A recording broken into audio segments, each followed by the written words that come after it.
ममनुआ funding फैसले से हुकूमत कैसे फायदा उठाने का सोच रही है। इमरान खान को नाअहल कराने के लिए हुकूमत रेफरेंस लाने के लिए कमर कस रही है। कुछ तहरीक इंसाफ के लोगों से बात हुई, आज भी बात हुई, तो तहरीक इंसाफ के अंदर बहरहाल एक खौफ जो है वो शुरू हो चुका है। इलेक्शन कमीशन है, किसी भी हद तक जा सकता है और उनके लिए मामला जो है वो इंतहाई खौफनाक हो सकते हैं। आपने ये कैसे मौजू पर उनसे सवाल किया था, उस पर बात करने के लिए मेरे पास कोई मौजू नहीं है। ऐसा लग रहा है पिच पे दो ही खिलाड़ी हैं भाई, पिच पे हम तीनों हैं, वन बाय वन जाएं तो अच्छा है। सिद्दीक भी हमारा भाई है, मैं भी आपका दोस्त हूँ। अब मैं बैठा हूँ बेवकूफों की तरह से, तो बड़ा अजीब सा लगा मुझे। कम से कम कोई काम तो इनको करने दो, हालांकि ये करने के अहल नहीं है। जब हुकूमत कोई काम करने की ठान लेती है तो फिर उसको रोकना नामुमकिन होता है। वो कहते हैं एक्शन होगा, इमरान खान को जैसे ही उसकी पार्टी का लदम कर देंगे, इमरान खान को नाअहल कर देंगे। इमरान खान ने इस मुल्क की करेंसी को डिवैल्यू करने का ठेका लिया था IMF से। सब्सक्राइब करें और बेल दबाएं ताकि कोई खबर रह न जाए।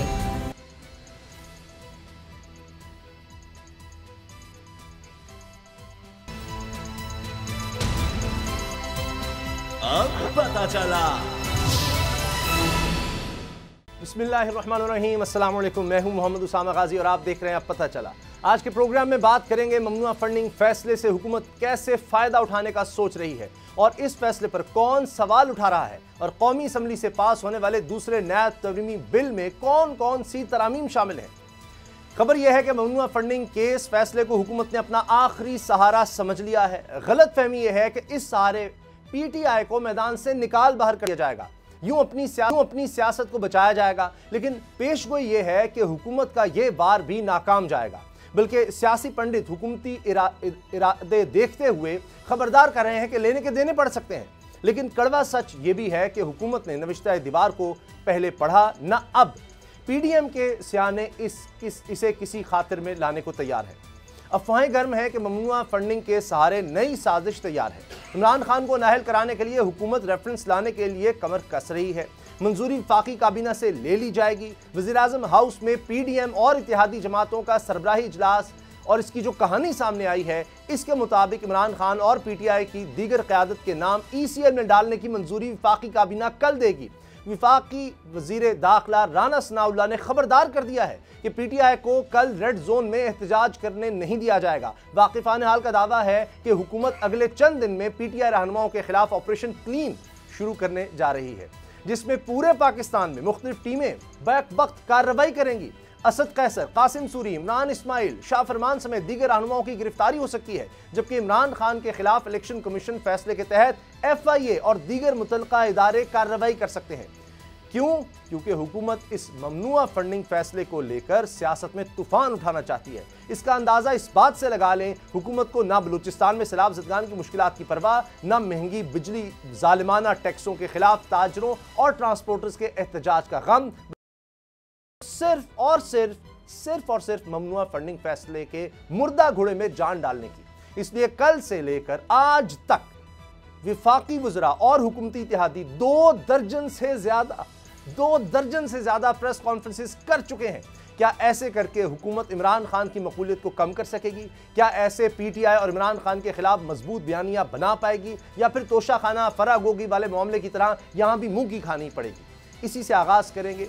सिद्दीक जान नूरुल आरिफीन मेरे साथ हैं। सिद्दीक जान, ये अब नई सोच, नए बंद कमरे, बल्कि पुराने बंद कमरों में एक नया प्लान, और जिसमें नज़र आ रहा है कि फ़ैसला किया गया है कि शायद इमरान खान साहब को अगले इलेक्शन में बाहर किया जाए, उनकी जमात को एक अलदम किया जाए।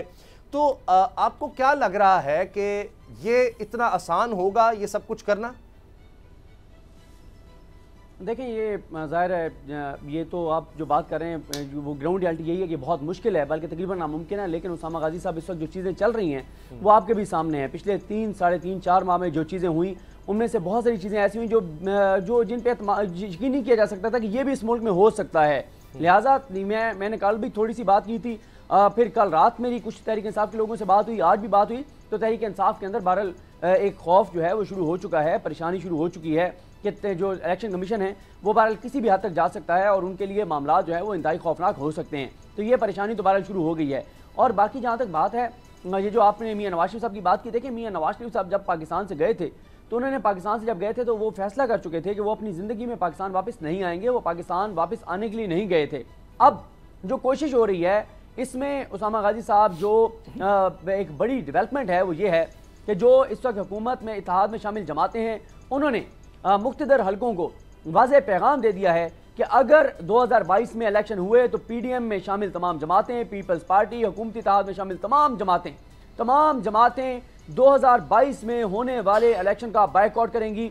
ये वाज़ेह पैगाम भिजवा दिया गया है, ये वाज़ेह पैगाम दे दिया गया है। वो ये कहते हैं कि अगर आपने 2022 में इलेक्शन करवाने हैं तो उसके लिए फिर शर्त यह है कि मियां नवाज शरीफ के केसेस खत्म करवाए जाएं, वो केसेस खत्म हो, मियां नवाज शरीफ जो है वो जो इलेक्शन मुहिम है उसमें हिस्सा ले सकें। क्योंकि देखें दो चीज़ें अलग अलग हैं, एक है उनकी ताहयात नाअहली, वो नहीं खत्म होने वाली, तो वो उस वक्त तक खत्म नहीं हो सकती जब तक सुप्रीम कोर्ट अपने दो फैसलों को रिव्यू ना कर ले। या तो वो कहे कि जो पनामा का जो फैसला था वो गलत था, जो कि अभी मुमकिन नजर नहीं आता, 5 रुकनी बेंच का फैसला था।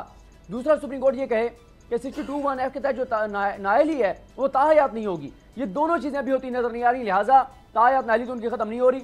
लेकिन वो ये चाहते हैं कि अदलिया पर दबाव बढ़ाकर, इदारों पर दबाव बढ़ाकर नैब तरमीम को सर्वाइव करवाया जाए, जो तरमीम की गई हैं पहले भी और आज भी। अगर ये तरमीम सर्वाइव कर जाती हैं तो फिर मियां नवाज शरीफ साहब के केसेस खत्म हो जाएंगे, फिर जब वो पाकिस्तान वापस आएंगे उनके लिए कोई मसला नहीं होगा, उनकी कोई गिरफ्तारी नहीं होगी। इसलिए अब ये शर्त रख दी गई है कि अगर 2022 में इलेक्शन करवाने हैं, मियां नवाज शरीफ की जो सजाएं हैं वो खत्म कर दी जाएं, वो इलेक्शन मुहिम में हिस्सा ले सकें, वो गिरफ्तार ना हो। ये एक कोशिश हो रही है, ये डील की कोशिश हो रही है। वरना इन्होंने मुख्तदर हलकों को ये वाज़ेह पैगाम दे दिया है कि अगर 2022 में इलेक्शन हुए तो पीडीएम और हुकूमती इत्तेहाद में शामिल तमाम जमातें उस इलेक्शन का बायकॉट करेंगी। और जब ये तमाम जमातें बायकॉट करेंगी तो जाहिर है इलेक्शन की क्रेडिबिलिटी पे सवाल उठेंगे। क्योंकि देखें बहुत सारे लोग ये राय देंगे कि कर लें बायकॉट, फिर क्या हो जाएगा, क्या इलेक्शन रुक जाएगा।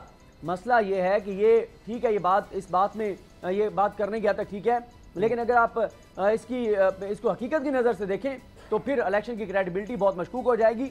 अगर 12-13 जमातें उस इलेक्शन से बायकॉट कर देंगी, और ये इसलिए बायकॉट करने की बात कर रहे हैं, इनको वाज़ेह तौर पे नजर आ रहा है कि अगर 2022 में इलेक्शन हुए तो जो इनकी पिछले 4 माह की कारकर्दगी है, जो इमरान खान का बयान जिस आगे चला गया है, जो इन्होंने महंगाई की, उसका जो नतीजा है वो 17 जुलाई से उसामा गाजी साहब मुख्तलिफ नहीं होगा।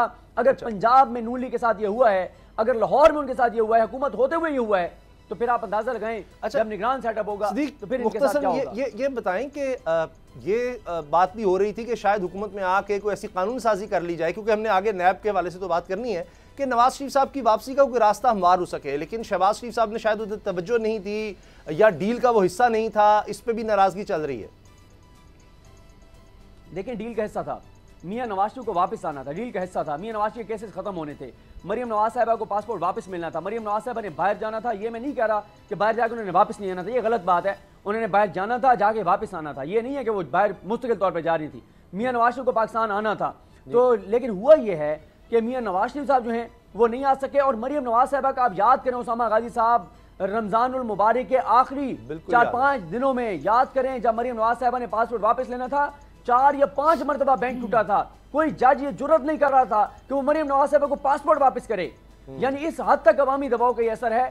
अब तो 17 जुलाई में भी अवामी मैंडेट देख लिया लोगों ने, अवामी गम गुस्सा देख लिया है। तो इसलिए अब ये चाहते हैं कि अगर 2022 में इलेक्शन होना है तो मियां नवाज के केसेस खत्म किए जाएं, वो इलेक्शन कैंपेन का हिस्सा बने, वो गिरफ्तार ना हो, वरना ये कहते हैं कि 2022 में होने वाले इलेक्शन का हम बायकॉट करेंगे। नूर आरफीन, ये जिस तरह से हम देख रहे हैं 2 दर्जन से ज्यादा प्रेस कॉन्फ्रेंस, एक मिनट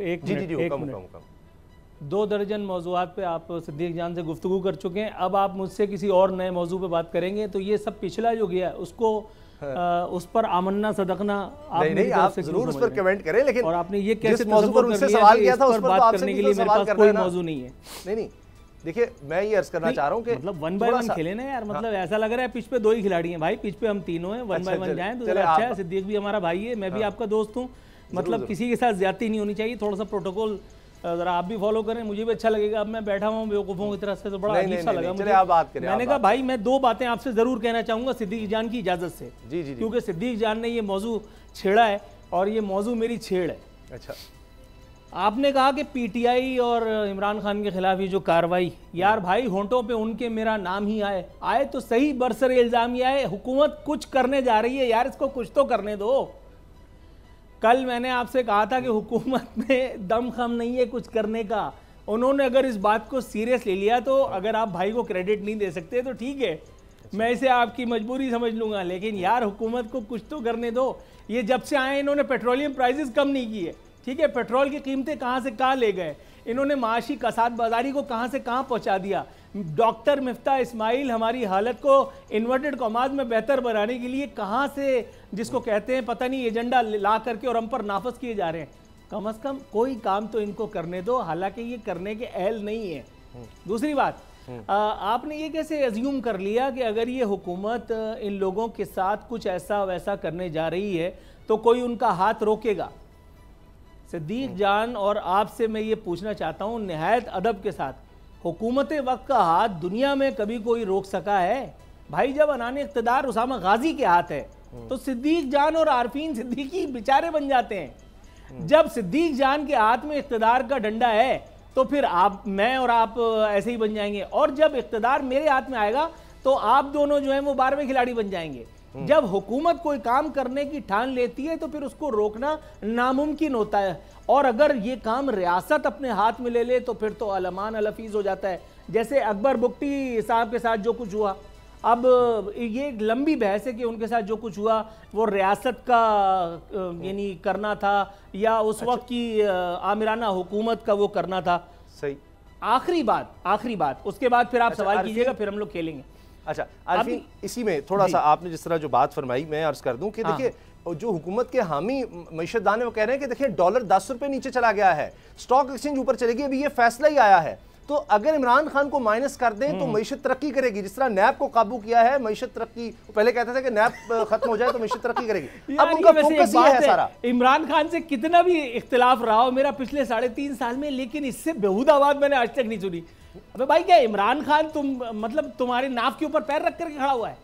इमरान खान ने तुम्हें गन पॉइंट पे लिया हुआ कि तुम मईशत को सही ना करो ना यार, तुम कुछ तो करो। रोज सुबह से शाम तक प्रेस कॉन्फ्रेंसेज हो रही हैं, ठीक है, लेकिन भाई प्रेस कॉन्फ्रेंस के साथ कोई एक एजेंडा भी तो होता है। अवामी मुफाद लगी है, डॉलर भी काबू आ गया, स्टॉक मार्केट भी ऊपर चलेगी। आप देखिए सिर्फ अभी फैसला आया तो वो कहते हैं एक्शन होगा, इमरान खान को जैसे ही हम उसकी पार्टी का लदम कर देंगे, इमरान खान को नहल कर देंगे, जेल में इनके लोग गिरफ्तार कर लेंगे, मुल्क तरक्की की राह पर बहुत तेजी से चलेगा, रॉकेट की तरह। वो शहबाज शरीफ साहब जिस तरह कहते हैं।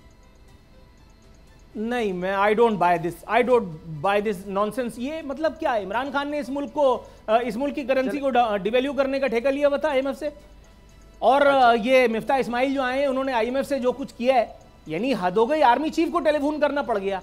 इस मुल्क में हुकूमत किसकी है? शहबाज शरीफ की या किसी और की? अब फिर मैं बात करूंगा तो फिर इतना बड़ा सा मुंह खुल जाएगा मेरा, और आपको पता है कि मेरा मुंह मतलब कितना बड़ा खुलता है। अगली खबर पर आते हैं, और इस दफा टाइम ज्यादा आपको मिलेगा आरफीन भाई, मैं सिद्दीक जान को टोक दूंगा बीच में। सिद्दीक जान, ये क्या हो रहा है भाई? आपसे तो शिकवा कर सकता हूं ना। हाँ नहीं बिल्कुल, क्यों नहीं। अच्छा, चूंकि 24 मिनट पर हमें ब्रेक लेनी है, अब फिर कमर्शियल ब्रेक आ जाएगी, तो 6 मिनट है, तो 2.5 मिनट मैं दे रहा हूँ सिद्दीक जान को, और बाकी जो है वो 3.5 मिनट मिलेंगे नूर आरफीन भाई को। सिद्दीक जान, ये क्या हो रहा है पाकिस्तान? 3.5 सिद्दीक जान और 2.5 में, ये बाम रजामंदी से हो रहा है ना। अच्छा ठीक है। ये बताएं कि ये ओवरसीज पाकिस्तानी बेचारे सामने आ रहे हैं, वो कह रहे हैं पहले हमसे वोट का छीना, अब आप शहरियत भी छीनना चाह रहे हैं। एक के बाद एक वीडियो आ रही है, कोई खातून है वो सामने आती हैं, कोई पाकिस्तानी है वो कंपनी दिखा रहा है कि मेरी 1992 से कंपनी रजिस्टर्ड है। भाई ये क्या कर रहे हो? तो ये क्या हुआ है? इलेक्शन कमीशन ने देखा नहीं? वो बेचारे इलेक्शन कमीशन वाले कह रहे हैं हमें जल्दी में 2 फैसले आ गए हैं। ये कुछ समझ नहीं आ रही, क्या चक्कर है? देखिए मसला ये है उसामा गाजी साहब कि इस फैसले में बहुत झोल हैं, बहुत सारी चीज़ें हैं, इस पे बहुत से सवालात हैं। ये जो फैसला है, क्योंकि इससे पहले नज़र भी आ रहा था कि इलेक्शन कमीशन किसी भी हद तक चला जाएगा, और देखें इलेक्शन कमीशन ने अपना पूरा जोर लगा के जो वो लिख सकते थे लिख के जो चीज़ें की, उनमें से कोई इतनी सॉलिड चीज़ नहीं मिल रही जिस पे आप कहें कि ये मामला आगे जाके और कोई सस्टेन करेगा। जब मैं ये बात करता हूँ, फिर नूरुल आरफीन साहब ये कहते हैं कि हम क्यों अदालतों के बारे में ये समझते हैं कि अदालत जो है वो इस फैसले को कलअदम कर दे देगी, क्योंकि ज़ाहिर है हमारा रोज़ का ये काम है, हम इन फैसलों को देखते हैं, रोज़ाना हम देखते हैं, केस को देख के, फैसले को पढ़ के, हाई कोर्ट या नीचे का बहुत सा यानी अंदाज़ा हो जाता है कि इसमें कितना दमखम है इस फैसले में। इसमें बहुत से तजादात हैं इस फैसले के अंदर, जो तजादात से भरपूर फैसला है। जिस तरह से स्क्रूटनी कमेटी कुछ और कह रही थी, इलेक्शन कमीशन ने कुछ और लिख दिया, तो इसलिए जो है मुझे तो ये फैसला आगे सस्टेन करता हुआ नजर नहीं आ रहा। तो अब मैं जो है वो चाहूँगा कि नूरुल आरफीन साहब इस पर बात करें, मेरी ये राय है इसके ऊपर। अच्छा आरफीन भाई, मास्टर कार्ड से जनाब आ रहे हैं, ये लिखा हुआ है बाकायदा, उन्होंने नोट किया हुआ है इलेक्शन कमीशन ने कि ये फॉरेन यानी पैसा आ रहा है, और ये ओवरसीज़ पाकिस्तानी वो कह रहे हैं कि जी गैर मुल्की शहरी जो है वो भेज रहे हैं, क्योंकि मास्टर कार्ड है, पेपैल से आ रहा है, तो वो कह रहे हैं इनको इलेक्शन कमीशन को इस चीज़ का पता नहीं था या इनको समझ नहीं आई, या वाकई वो जो फवाद चौधरी कहने किसी ने इनसे फैसला लिखवाया है। और ये सारे पाकिस्तानी वो सामने आ रहे हैं। एक साहब का मैंने देखा, उन्होंने कहा भाई मैं चंद साल के लिए बाहर गया था, उस वक्त मैंने ये पैसे भेजे थे, अब तो मैं दोबारा पाकिस्तान में ही हूं। अच्छा, मतलब आप इतनी फुल टॉस आपने ऐसी दी, मैं सोच रहा हूँ मारूं किधर। अच्छा। आपके ख्याल में फैसले क्या ये वाकई उन्हीं कमरों में होते हैं जिनकी बात अभी मेरा भाई कर रहा था, सिद्दीक जान? ये मतलब अब मैं इस पर किस तरह से फुल टॉस को खेलूं, मेरी समझ में नहीं आ रहा, मैं कंफ्यूज आ गया हूं। आपके ख्याल में पानामा का फैसला क्या कमरा अदालत के अंदर बैठ करके लिखा गया था? ओ भाई मतलब मुतनाज़ फैसलों की तारीख है, मुतनाज़ फैसलों की तारीख है हमारे यहाँ। मैं अगेन कह रहा हूँ ना कि देखें, जब आपके खिलाफ कोई काम होना होता है तो फिर कोई एक चीज़ जो पता नहीं किसी एक वक्त में आपसे सरजद हुई हो, कोई एक ऐसी हिमाकत, उसको जवाज बना करके और फिर आपको घेर लिया जाता है। अच्छा, अभी जो सिद्दीक आप कह रहे थे कि मैंने अदालत के हवाले से जो कुछ कहा, मैं सिर्फ ये कह रहा था कि आपकी कैलकुलेशन अपनी जगह, और मैंने ये भी कहा था कि आप मुझसे ज़्यादा इन सब मामलात को जानते हैं क्योंकि आप रोज़ाना इन सब चीज़ों को देखते हैं और डील करते हैं। मेरा मकसद सिर्फ ये कहने का था कि जो सामने वाला फरीक़ मुखालिफ या फरीक़ सानी है, उसको ये इंप्रेशन न जाए कि किसी इदारे का किसी सियासी जमात या उसके लोगों से या उसके गुर्गों से या उसके हैंडलर से कोई ताल्लुक़ है, जब भी ये सारे एक पेज पर रह करके ये सारी बातें कर रहे होते हैं। अदालतों के फैसलों के ऊपर तो हम बात कर सकते हैं, अब अगर ये भी ना करें तो फिर क्या करें? मतलब अगर इससे भी ज्यादा आजाद हो जाएंगी अदालतें तो फिर तो मैं और आप इस सरजमीन पर रह नहीं सकते। तो फिर अगला सेगमेंट जो आरफीन नामा, ये जो बुनियादी चीजें नजर आ रही हैं जिसका इलेक्शन कमीशन से कोई डिनाइल भी नहीं आया कि भाई ये वाकई पाकिस्तानी है, ये लोग ओन कर रहे हैं, सामने आ रहे हैं, बता रहे हैं, लेटर तक लिख रहे हैं इलेक्शन कमीशन को कि हाँ हमने पैसे भेजे, हमने बैंकिंग चैनल इस्तेमाल करते हुए भेजे। अब ये तो मज़ाक़ा खेज चीज़ें सामने आ रही हैं ना, ये इनका तो कुछ समझ नहीं आ रही कि ये कैसे हो गया। इलेक्शन कमीशन भी इसका कोई जवाब नहीं दे पा रहा। तो ये मामला जब अदालत में जाएगा तो कैसे इसको सस्टेन किया जाएगा? ठीक है, जुल्फ़िकार अली भुट्टो के केस की बड़ी मिसाल दी जाती है, जब आप जिस तरह कह रहे हैं कि ठीक है, हुकूमत की तो तारीख है अदालत में जाकर के सुबकी उठाने की।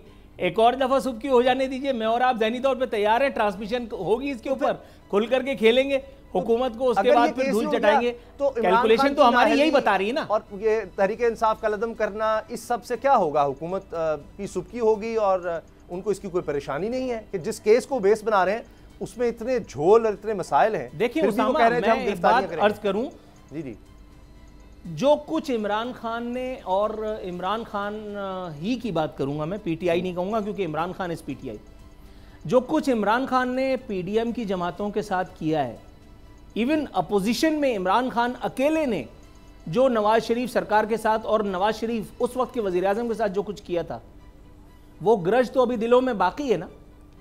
जो कुछ आज तक पीडीएम के साथ होता रहा, पीपल्स पार्टी के साथ, नून लीग के साथ, फलाने के साथ, उन सब के मुताबिक नैब को, ऐब को, फलाने को, ढिमकाने को, ये सब करने के लिए हुकूमत वक्त यानी उस वक्त के वजीर आजम इमरान खान ने उकसाया था। उनके ख्याल में ये सब कुछ इमरान खान के कहने पे हुआ, तो उनके पास मोटिव तो मौजूद है, लेकिन वो ये सब कुछ कर भी पाएंगे? I really doubt it. और अगर खुदा न खास्ता ऐसा है, और अगर खुदा न खास्ता ऐसा है, तो मैं सिद्दीक जान की उस बात से बिल्कुल इत्तेफाक करता हूं कि ये फिर मामला किसी और तरफ लीड करेगा जो पाकिस्तान के लिए बेहतर नहीं है। किसी को दीवार की तरफ लगाना मुनासिब नहीं है। ब्रेक पर जाने से पहले आप देख रहे हैं कि जनाब इस वक्त और की एक अहम शाहराह है, यानी मोटरवे पर जाने के लिए जिसको आप इस्तेमाल करते हैं, वहाँ पर ट्रांसपोर्टर्स ने हड़ताल कर दी है और धरना दिया हुआ है। ये इस वक्त सूरत हाल है, लेकिन हुकूमत की तरजीहात नहीं है इस तरफ। वो सिर्फ ये मामला के जनाब ये ममनुआ फंडिंग, ये सारा तवज्जो सारी इस तरफ है। लेकिन ब्रेक के बाद एक तरफ और आपकी तवज्जो दिलाएंगे जहां हुकूमत ने बड़ा काम किया जब से आए। नैब की तरफ से अब उन्होंने एक और कानून बना दिया है कि 50 करोड़ रुपए से नीचे अगर करप्शन हुई है तो वो करप्शन नहीं है, कोई मसला नहीं है। 50 करोड़ से नीचे आप जो मर्जी करते रहें, फिर शायद बार बार करते रहें, तो कोई मसला नहीं है। ये क्या हुआ है, ब्रेक के बाद बात करते हैं।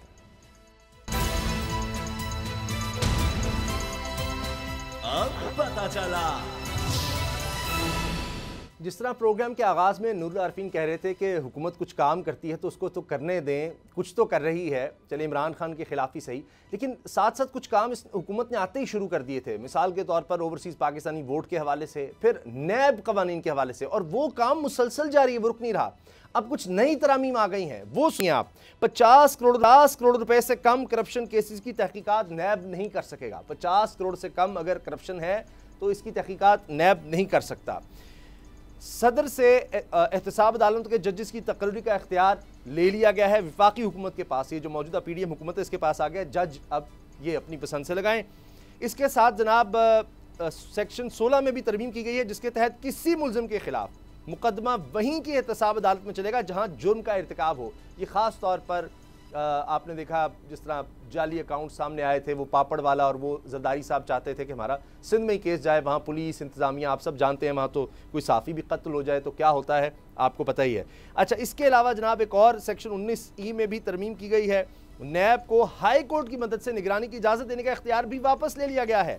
किसी सरकारी एजेंसी से भी मदद नैब नहीं ले सकेगा। और जनाब चेयरमैन नैब फर्द जुर्म होने से कबल रेफरेंस ख़त्म करने की तजवीज़ भी कर सकेंगे, यानी उससे पहले ही रेफरेंस भी ख़त्म हो सकता है। अब सदीक जान, अब तो कुछ नहीं बचा, अब तो नैब जो है लूला लंगड़ा भी हो गया, उसके दांत भी निकल गए, कुछ नहीं, बस एक बेजान जिस्म बाकी रह गया है। 50 करोड़ से कम जो है ना करप्शन इस मुल्क में जायज़ करार दे दी जाए, क्या किया जाए?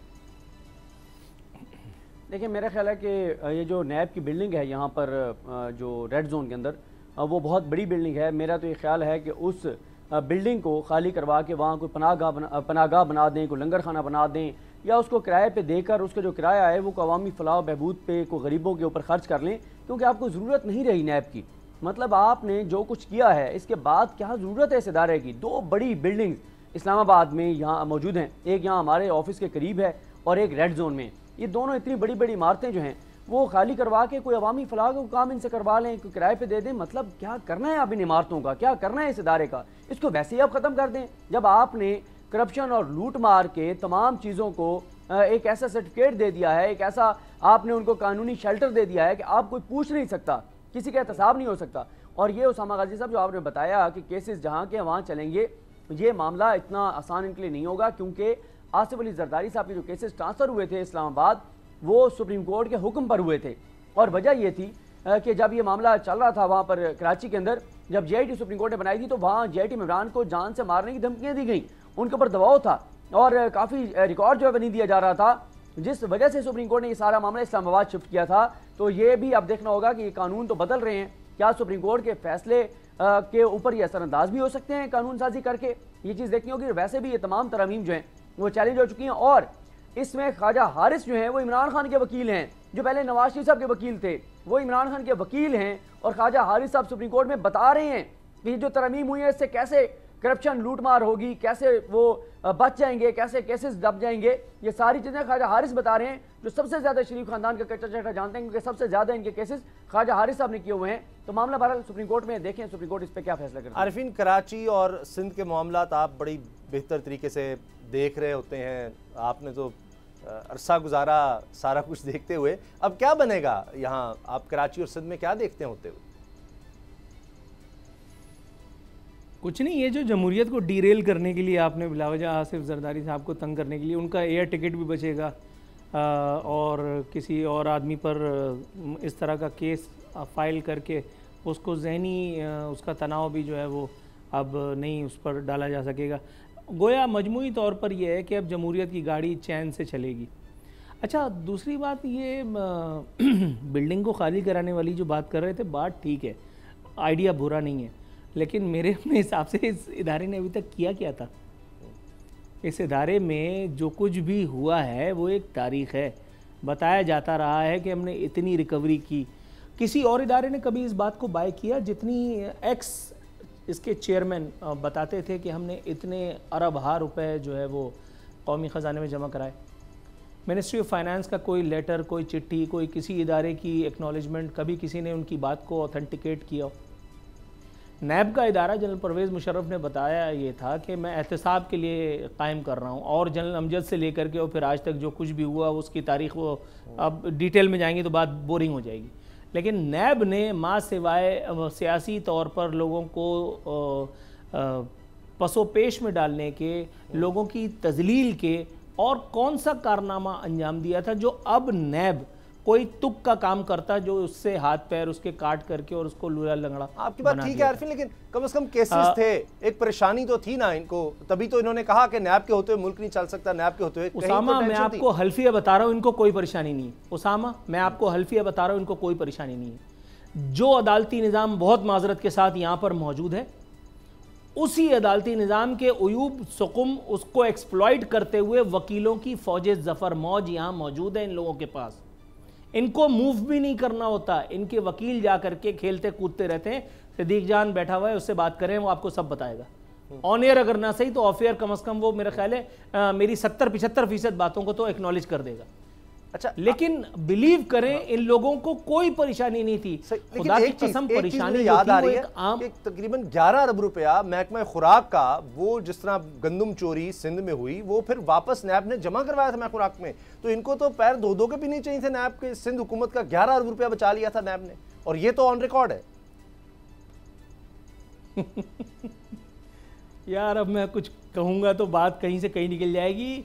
जरा पता करवाएं, जरा सिद्दीक से कहिए, चलें, जो मेरे और आपके पास नहीं है वो सिद्दीक के पास है। यार सिद्दीक जरा मालूम करो, ये यहाँ कराची में कौन सी बहुत बड़ी इमारत में कहाँ के टाइल लगाने के लिए कौन से मुल्क से जहाज बुक हुआ था, और यहाँ आकर के और वो कितने करोड़ रुपए की मालियत के टाइल यहाँ कराची में आकर के और वो लगाए जा रहे हैं, और उसका पैसा कौन दे रहा है? ओ भाई, ये एब, नैब, FIA, DIA, PIA, CIA, ये सिर्फ आम आदमी के लिए, ये सिर्फ आम आदमी के लिए। इसका इन जो टर्मिनेटर्स हैं, सियासी या गैर सियासी, उनके ऊपर कोई इतलाक इसका नहीं होता। वो तो एक दो वकील जो है उनको आगे करके और फिर अपना कहीं और जाकर के मौज मस्ती कर रहे होते हैं। आपने वक्ती तौर पर उनको तंग किया होता है शायद किसी एक वक्त के लिए, लेकिन आगे उनकी डिटर्मिनेशन को कोई कम कर पाया? किसी एक आदमी को किसी एक जुर्म की सजा मिली है? किसी एक आदमी को? पापड़ वाला हम बात करते हैं, पापड़ वाला, फलाने वाला, ढिमकाने वाला, किसी एक आदमी को सजा मिली है? जिस आदमी के बारे में हम बात कर रहे हैं और नाम नहीं ले रहे, मैं तो खैर नाम भी ले लेता हूं, सानू की मोड पे मुझे क्या, लेकिन जिस आदमी के बारे में हम बात कर रहे हैं वो अफवाज पाकिस्तान का साबिक सुप्रीम कमांडर है मेरे भाई। वो आज भी सदर पाकिस्तान की पेंशन और मराहत पाता है। तो आप कर क्या लेंगे उसके खिलाफ? और आप करेंगे तो पूरी दुनिया आप पे थू थू करेगी, बोलेंगे लो इतने काणे हैं ये कि एक आदमी जो इतना ऐबदार था वो जाकर के इतनी ऊंची जगह बैठा था कि जहां सब उसको सलाम साहब करने पर मजबूर थे, और आज उनको उसके ऐब नजर आ रहे हैं जब वो फारिग हो चुका, जब वो तकरीबन रिटायरमेंट के करीब है। ये सूबा आज भी, क्या इस बात से आप दोनों सिद्दीक जान और उसामा गाजी इख्तलाफ कर सकते हैं? ये सूबा आज भी लीज पे दिया हुआ है पीपल्स पार्टी को, क्या ऐसा नहीं है? पीपल्स पार्टी की हुकूमत को जड़ से उखाड़ दिया जाना चाहिए था आज से बहुत पहले। अगर आपको कराची को पाकिस्तान के साथ रखना है, अगर आपको कराची वालों को सर्व करना है, क्या इस बात से मेरे तीनों भाई इख्तलाफ कर सकते हैं?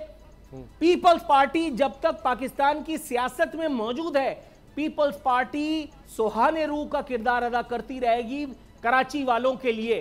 कराची में आकर के सियासत करने से, झंडे लगाने से, जी भुट्टो कहने से, और यहां आकर के उर्दू बोलने वाले भाइयों को, कुछ भाइयों को साथ मिला करके अपने रैलियां निकालने से या मौज मस्तियां करने से, ये कराची वालों के लिए मोहब्बत अपने दिल में नहीं रखते। इससे ये जाहिर नहीं होता कि ये कराची वालों को, भाई मेरे, अगर आपको कराची वालों को निकालना है, अगर आपको कराची वालों को सर्व करना है, आप पीपल्स पार्टी के तसल्लुत से उनको निजात दिलाएं। जिस तरह आपने MQM को काना किया है, जिस तरह आपने उनके दांत निकाल लिए हैं, अब MQM कुछ कर सकती है? नहीं, वो तो और पहले MQM क्या करती थी? हम क्या करें, हम तो तहरीक इंसाफ में गए थे, कुछ नहीं कर सके। अब पीपल्स पार्टी के साथ हैं, PDM के साथ में, उनके साथ हम भी बेबस हैं, कुछ हो नहीं पा रहा। वो कोशिश तो कर चाहते हैं, MQM का तो यही बहाना होता है, लेकिन हम कुछ कर नहीं सकते। हम हर हुकूमत के साथ इसीलिए जाते हैं कि हम कराची या शहरी इलाकों के लिए सिंध के कुछ कर सकें, कर नहीं पाते। ब्रेक लेते हैं, ब्रेक के बाद आरफीन नामा में चेयरमैन पब्लिक अकाउंट्स कमेटी बहुत ज़्यादा नाराज़ हैं, बड़े गुस्से में हैं कि जी मावराए आइन इक़दामात किए जा रहे हैं अदलिया की तरफ से। आरफीन इस बारे में बताएंगे ब्रेक के बाद। अब पता चला। मौजूदा chairman public accounts committee Noor Alam Khan साहब बहुत ज़्यादा गुस्से में हैं, बड़े नाराज़ हैं। आरफीन साहब, क्या मसला है?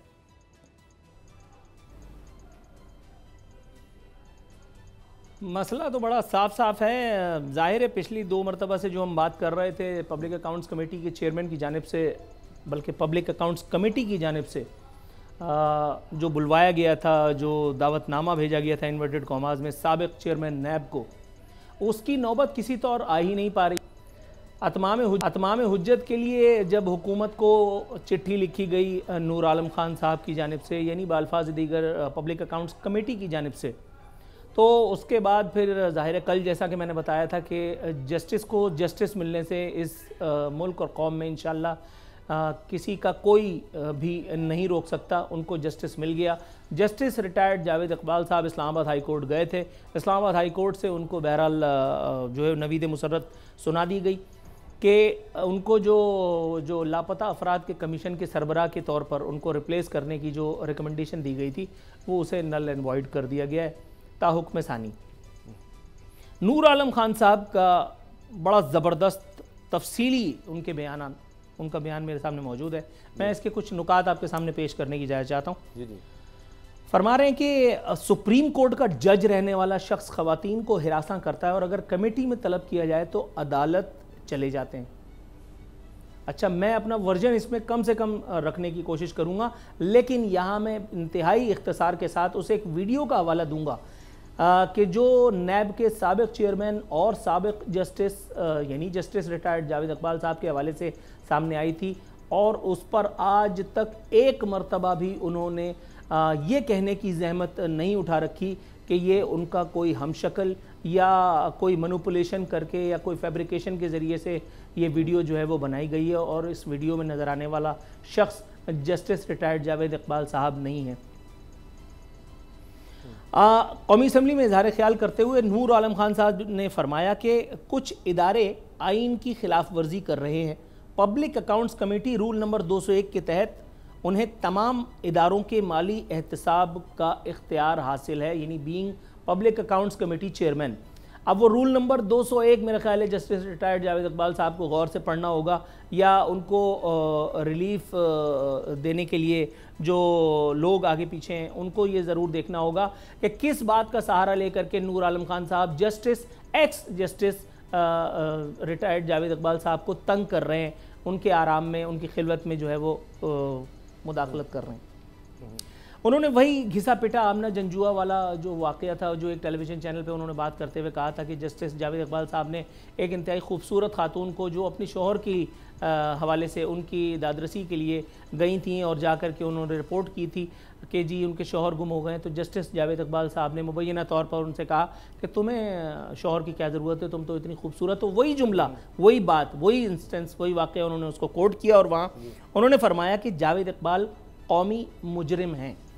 मैंने उन्हें बुलाया तो वो इस्लामाबाद हाई कोर्ट चले गए और वहाँ मौक़िफ़ इख्तियार किया कि हम उनसे असासों की तफसीलात नहीं मांग सकते।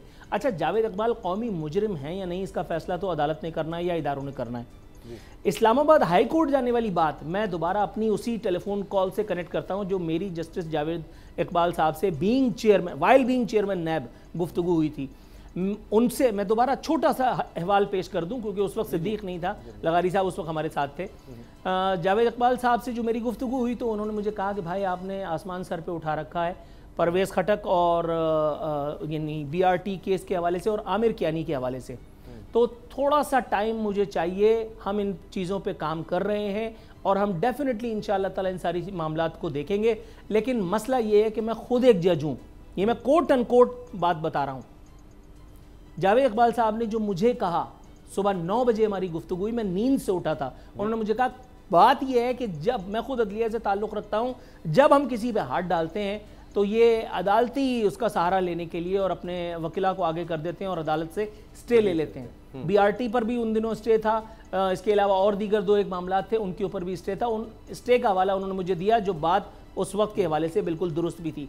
तो इस हवाले से अगर आप इस कसौटी पर इसको परखेंगे तो मुझे लगता है कि शायद आई एम नॉट श्योर कि शायद ये जो इस्लामाबाद हाई कोर्ट से उनको रिलीफ मिला है उसकी शवाहिद जो है वो उसके हवाले से उसकी वजूहात समझ में आने वाली हैं। सही।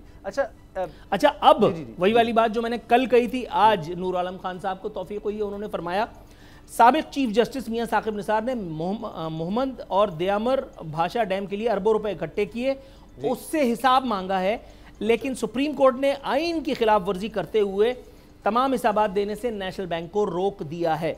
जबकि ऑडिटर जनरल ऑफ पाकिस्तान को पीएसी के अहकाम के बावजूद उन्हें डैम्स के लिए जमा फंड की रसी दस्तावेजात नहीं दी गई। शायद अदालत ने 1973 के आइन का आर्टिकल 66 नहीं पढ़ा। कोर्ट एंड कोर्ट सामने रखा हुआ है नूर आलम खान साहब का बयान, आज भी इस वक्त भी मौजूद है वेब डेस्क पर, चेक कीजिए। मैं अपनी जेब से कुछ नहीं कह रहा। चेयरमैन पब्लिक अकाउंट्स कमेटी अदालत का नाम लेकर के और अदालत पर इल्जाम लगा रहा है। तौहीन अदालत का मुर्तकिब अगर हो रहे हैं तो ये हो रहे हैं भाई, इनको बुलाना। मैं सिर्फ कोर्ट एंड कोर्ट बात कर रहा हूं। अब आते हैं साकिब निसार साहब के किरदार पर। मैं बड़ी जिम्मेदारी के साथ आपको बता रहा हूं, पिछले टेलीविजन चैनल पर मेरी छुट्टी मनसूख करके मुझे घर से बुलवाया गया और जब मैं रास्ते में था तो मुझे पूरी डिटेल बताई गई। सिलसिला क्या था, जनाब साकिब निसार साहब को एक सोमोटो नोटिस लेना था। एक सोमोटो नोटिस लेना था, मामला था पीकेएलआई का। पीकेएलआई का बड़ा मशहूर मामला है। जी। उस हवाले से एक और उनको जो है वो फैसला देना था, एक और ऑब्जर्वेशन देनी थी, एक और मीडिया कवरेज उनको कुछ जरा सी और दरकार थी। मुझे बताया गया कि जी इसके ऊपर आपने बात करनी है और इसके ऊपर फला फला फला फला जो टिल्ट है उस पर आपने जो है वो रोशनी डालनी है अपने प्रोग्राम में। मैंने कहा भाई आज तो मेरा प्रोग्राम ही नहीं है। कह रहे हैं सर हुक्म हाकिम मर्गे मफाजात। मैंने रास्ते में ब्यूरो चीफ से पूछा, मैंने कहा ये सारी चीजें आपने क्रॉस चेक कर ली हैं? उन्होंने कहा 200%। मैंने एक और जगह से पूछा, पता चला कि हाँ क्रॉस चेक हो चुकी हैं। मुझे जा करके खुसूसी तौर पर अपनी छुट्टी मनसूख करके और ये काम करना पड़ा। And mark my word, believe you me, very next day इसी हवाले से उसी प्रोग्राम का बेस बना करके और हुकूमत को जो है वो धूल चटाई गई। उस एक वक्त की हुकूमत को शहबाज शरीफ के लत्ते लिए गए। साकिब निसार साहब, मैंने नाम कोट कर रहा हूं, मैं इधर उधर की बात नहीं कर रहा। साकिब निसार साहब नाम कोट कर रहा हूं और उसके बाद फिर जो हुआ वो आप मेरा ख्याल है समझ सकते हैं। तो साकिब निसार साहब की दयानत तो मतलब हर आदमी। चले वक्त अब मैं थोड़ा सा कुछ और बातें इसमें थी, अगर आप मुझे इजाजत दें, अगर आप बड़ी काम की बातें, मैं अपनी जेब से कुछ नहीं कहना चाह रहा था। उन्होंने मुझे कहा, सॉरी मुझे क्यों कहा, मेरे घर थोड़ी आए थे, उन्होंने कहा या तो एहतसाब का नारा खत्म कर दें या सबको चोरी डाके की इजाजत दे दें, विच इज एक्सेप्टेबल और विच शुड बी। कह रहे हैं कार साज कंपनियों और सिगरेट वालों पर हाथ डालता हूं तो सिफारिशें आती हैं। 10-10 लाख कारों पर ओन लिया जाता है। 1,68,000 68,000 रुपए बतौर MNA तनख्वाह मिलती है। सब हिसाब देने को तैयार हूं, लेकिन नैब और सुप्रीम कोर्ट हिसाब देने को तैयार नहीं। Court and court Noor Alam Khan, national bank को हिसाब देने से रोक दिया गया। उन्होंने अदलिया पर यह इल्जाम लगाया है। मेरा ख्याल है अब इस पर देखने वालों को चेक करना चाहिए कि अगर इस किस्म की बाधा, इस किस्म की रुकावट डाली जा रही है और किसी खास फर्द या किसी खास इदारे के लिए इस तरह की चीजें लास्ट मिनट आरफीन, बिल्कुल क्लोजिंग रिमार्क्स सदीक जान, में माजरत बहुत कम वक्त रह गया, लेकिन नैब से मुझे ख्याल आ रहा था तहरीके इंसाफ को तो खुश होना चाहिए कि कहते थे उनके दौर में करप्शन बड़ी होगी, ट्रांसपेरेंसी की रिपोर्ट और ये वो। अब तो नैब तो उनके खिलाफ भी कुछ नहीं कर सकता। देखिए वो तो उस पर बात करते रहेंगे। वैसे मैं काफ़ी दिनों से सोच रहा था कि मैं नूर आलम साहब से पूछूंगा, और क्योंकि मैं अभी कराची भी जाना है मैंने, कि मैं इनसे पूछूंगा कि साकिब निसार साहब से क्यों नाराज़ रहते हैं। आज मुझे इसका जवाब मिल गया कि क्योंकि इनको छुट्टी के दिन साकिब निसार साहब की वजह से बुलाया गया था, तो इसलिए शायद नूर आलम साहब जो है साकिब निसार साहब से बहुत नाराज़ रहते हैं। ऐसा नहीं है भाई, उन्होंने मेरा जाती हैसियत में कुछ भी नहीं लिया। चले ऑन अ लाइट आज प्रोग्राम का इख्तिताम इसी नोट पे करते हैं। प्रोग्राम देखने का बहुत बहुत शुक्रिया, इजाज़त दीजिए, अल्लाह हाफ़िज़।